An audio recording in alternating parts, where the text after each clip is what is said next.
Hi Mark, my name is Irene Chen Lujing.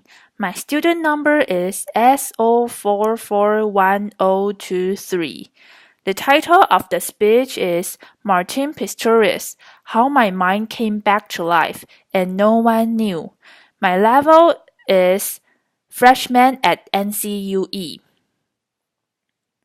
Imagine being unable to say, I am hungry, I am in pain, thank you, or I love you, being trapped inside your body, a body that doesn't respond to commands, surrounded by people, yet utterly alone, wishing you could reach out, to connect, to comfort, to participate. For 13 long years, that was my reality.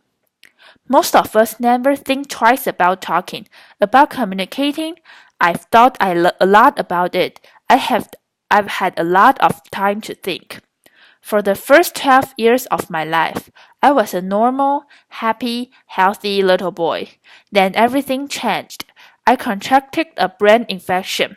The doctors weren't sure what it was, but they treated me the best they could. However, I progressively got worse. Eventually, I lost my ability to control my movements, make eye contact, and finally, my ability to speak.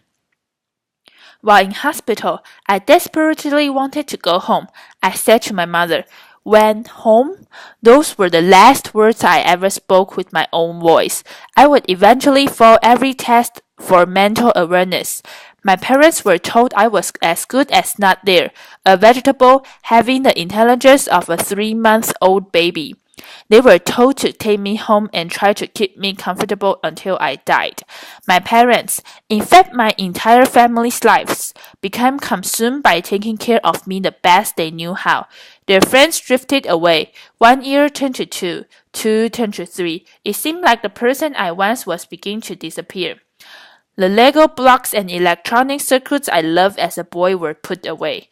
I had been moved out of my bedroom into another more practical one. I had become a ghost, a faded memory of a boy people once knew and loved.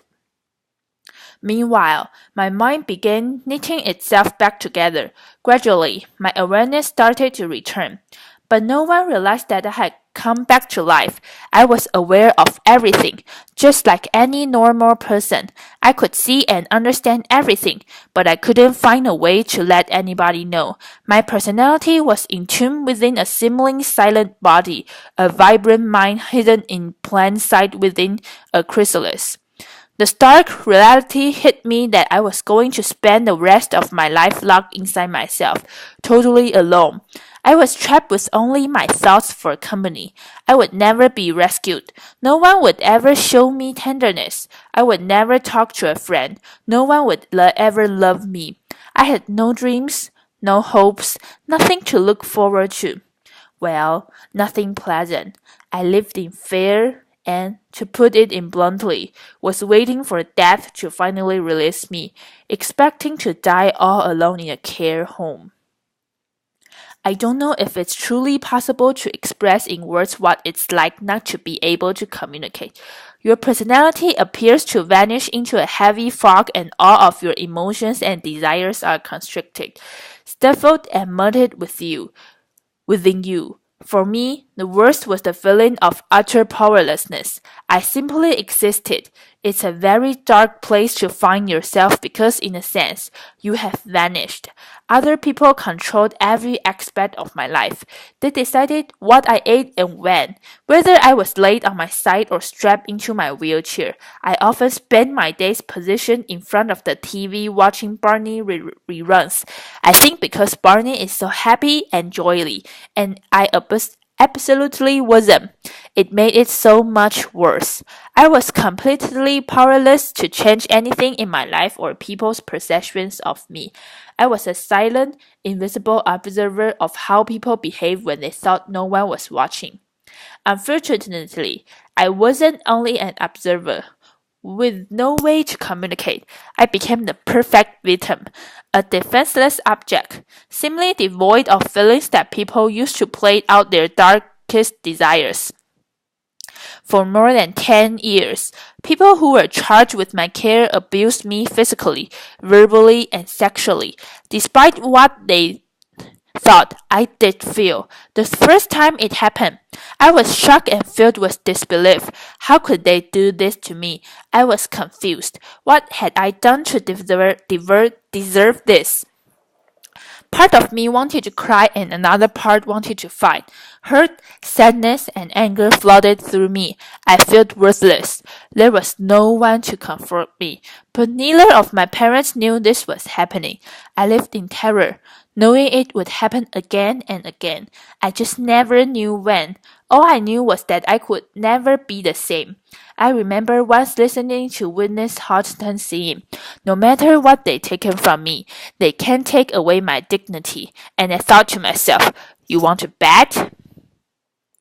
Perhaps my parents could have found out and could have helped, but the years of constant caretaking, having to wake up every 2 hours to turn me, combined with them essentially grieving the loss of their son, had taken a toll on my mother and father. Following yet another heated argument between my parents, in a moment of despair and desperation, my mother turned to me and told me that I should die. I was shocked, but as I thought about what she had said, I was filled with enormous compassion and love for my mother, yet I could do nothing about it. There were many moments when I gave up, sinking into a dark abyss. I remember one particularly low moment. My dad left me alone in the car while he quickly went to buy something from the store. A random stranger walked past, looked at me and smiled. I may never know why, but that simple act, the fleeting moment of human connection, transformed how I was feeling, making me want to keep going. My existence was tortured by monotony, a reality that was often too much to bear. Along with my thoughts, I constructed intricate fantasies about ants running across the floor. I taught myself to tell the time by noticing where the shadows were. As I learned how the shadows moved as the hours of the day passed, I understood how long it would be before I was picked up and taken home. Seeing my father walk through the door to collect me was the best moment of the day.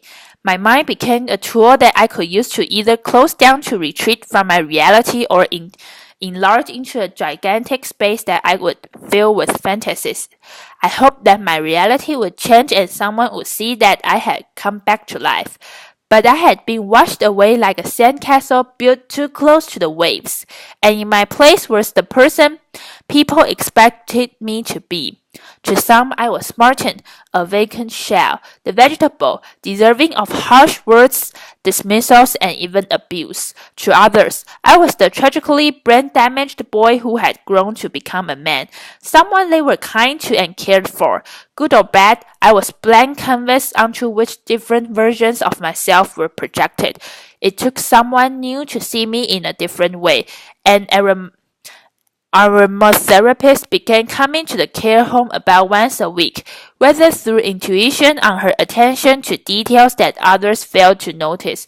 She became convinced that I could understand what I was being said. She urged my parents to have me tested by experts in augmentative and alternative communication, and within a year, I was beginning to use a computer program to communicate. It was exhilarating, but frustrating at times. I had so many words in my mind that I couldn't wait to be able to share them. Sometimes I would say things to myself simply because I could. In myself, I had a ready audience, and I believed that by expressing my thoughts and wishes, others would listen too. But as I began to communicate more, I realized that it was in fact only just the beginning of creating a new voice for myself. I was thrust into a world I didn't quite know how to function in. I stopped going to the care home and managed to get my first job making photocopies. As simple as this may sound, it was amazing. My new world was really exciting but often quite overwhelming and frightening. I was like a man-child, and as liberating as it often was, I struggled. I also learned that many of those who had known me for a long time felt it impossible to abandon the idea of Martin they had in their heads, while those I had only just met struggled to look past the image of a silent man in a wheelchair. I realized that some people would only listen to me if what I said was in line with what they expected. Otherwise, it was disregarded and they did what they feel was best. I discovered that true communication is about more than merely physically conveying a message. It is about getting the message heard and respected. Still, things were going well. My body was slowly getting stronger. I had a job in computing that I loved, and had even got Kojak, the dog I had been dreaming about for years. However, I longed to share my life with someone. I remember staring out the window as my dad drove me home from work, thinking I have so much love inside of me and nobody to give it to. Just as I had resigned myself to being single for the rest of my life, I met Joanne.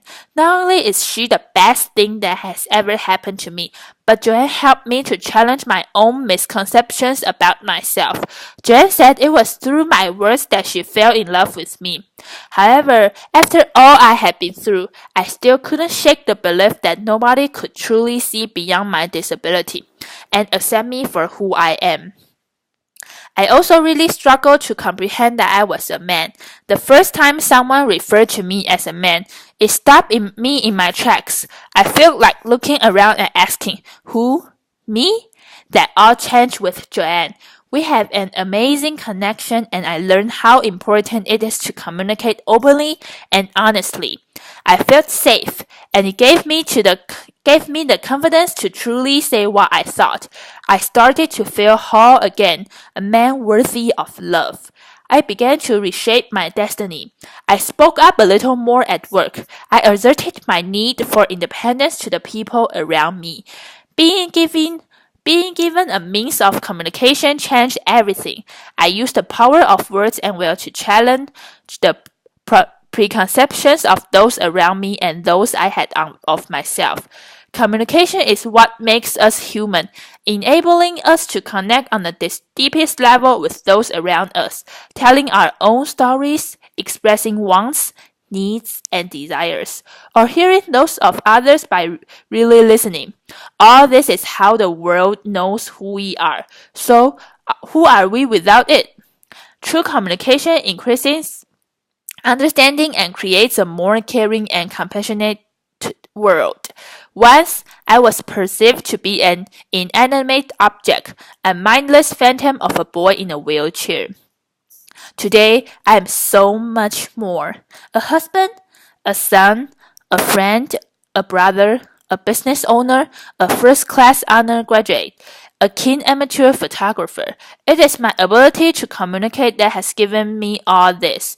We are told that actions speak louder than words, but I wonder, do they? Our words, however we communicate them, are just as powerful. Whether we speak the words with our own voices, type them with our eyes, or communicate them non-verbally to someone who speaks them for us, words are among our most powerful tools. I have come to you through a terrible darkness, pulled from it by carrying sauce and by language itself. The act of you listening to me today brings me farther into the light. We are shining here together. If there is one most difficult obstacle to my way of communicating, it is that sometimes I want to shout and other times simply to whisper a word of love or gratitude. It all sounds the same. But if you will, please imagine these next two words as warmly as you can. Thank you.